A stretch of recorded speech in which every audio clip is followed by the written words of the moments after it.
So we looked at finite state machines. Now we have to see how we can convert a finite state machine from an abstraction, which is a state transition graph, to code, which is my software.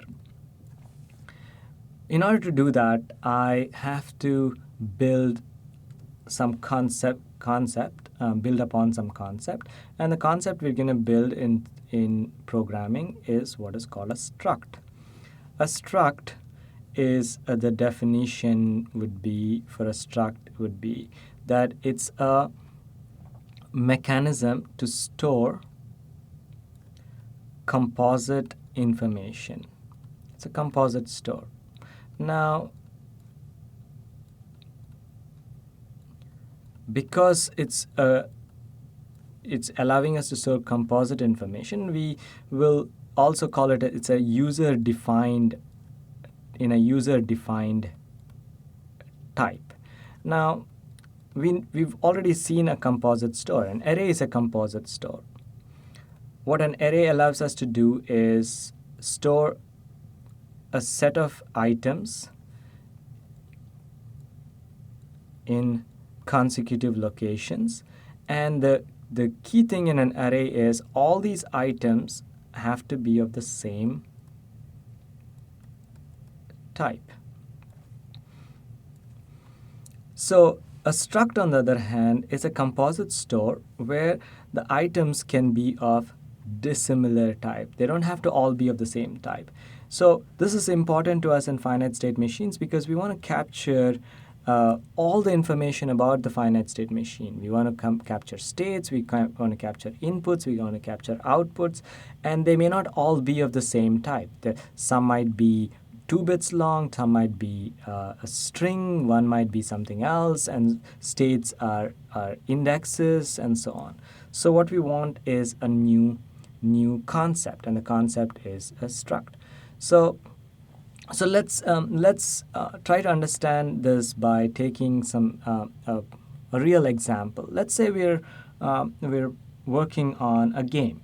So let's say I have a game, and in this game, and this is a screen of my game, and in this game I have a player. So let's say there's a player in this, and this player has certain attributes. So for example, this player is within this two-dimensional space. This player is currently at this point. And so I want to store all the information about this player. So what I do is I say, okay, I have a player, and I want to store information about this player. What information do I want to store? Well, I say this is a player, and he's not an integer, he's not a long, he's not a short, he's not a character, he's not a string, he's not even an array. He is a new type, so I call it a struct, and I'm going to list all the attributes that this player has. Now for me, I'm going to keep it simple. This player has 3 attributes. He has a position, which is let's say an unsigned car, where his position is where is he relative on the x-axis and on the y-axis. So this is his x-coordinate and this is his y-coordinate. So I'm going to call this his x position and his y position.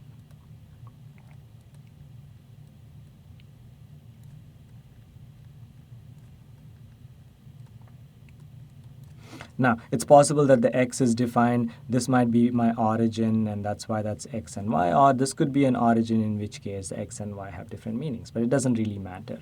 So what I also have with respect to this player is maybe I store his score. So I have another unsigned, maybe a long or a short, which tell me what his points are. How many points he has at this particular point in time.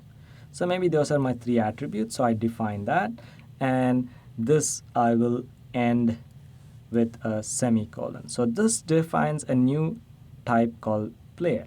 Now, if I want to, I can now do this, which is I can say Typedef. I'm defining a new type, call a player type. So this struct player, which I just described up here,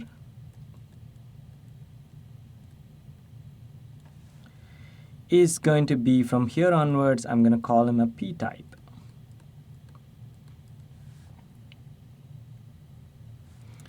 And so what this allows me is the convenience of declaring. So for example, P type, I can say P1, player 1 is a P type.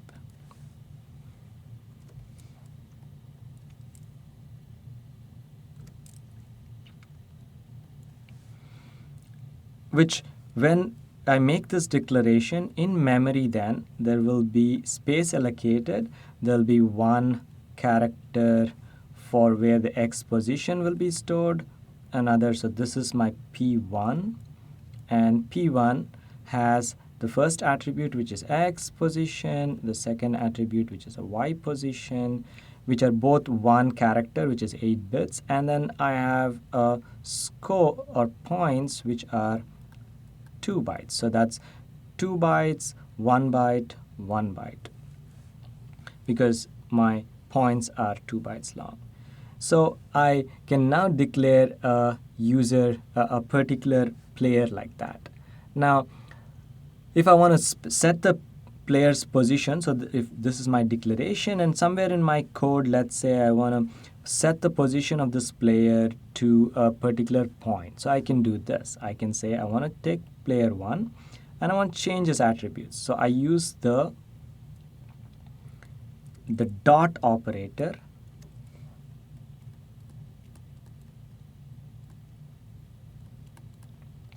to access fields within attributes within a struct.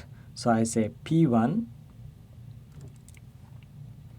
dot, that's the dot operator, which is just the period, X position equals, let's say I want it to be at 45, position 45, and maybe because it's a car, I know that the values that it can take is anywhere from 0 to 255, because car is 8 bits. So maybe that's my X position, and maybe I have a Y position for him also. So I set, let's say his Y position is equal to 50. So that's how I can access and modify his an attribute of a struct. Now I can also do this, which is P1 dot points. Maybe it's just started the code, and so his points are 0. So that's a way to initialize or set values. Now we can also, if we know that we can define a single player like this, we can also define an array of players. Maybe as a part of my game, maybe what I have is a bunch of, let's say, a bunch of ships. These are, let's say, my enemy ships. And maybe I have an array of ships. Let's say there are 5 ships. So I can declare them like so. I can say, for example, P type. Again, I'm calling them player type, but they're a different kind of player, an adversary, if you will. And let's say they're called ships, and I can declare 5 of those ships. Now, if I do that in memory, then let's create some space here. In memory, then I'm declaring not one player but multiple players. So this is multiple players, and so I have something called ships. So this is, let's say, ships of 0, and 0 itself will have 3 attributes in it, and then ships of 1, which is the second ship, will have 3 attributes in it. So I'm gonna draw this line to kind of distinguish, and all the way up to ships of 4, because remember our indexes go from that, so this will also have 3 attributes in it. And they're contiguously allocated. So let's take a look at how we can use this idea of structures and also to manipulate the position of the ships. So if you remember, what we did was we said we had the screen where we had ships that we wanted to. There were 5 ships. There were 5 ships on the screen, and let's write a routine which will take one of these ships and move the ship to the center of my screen.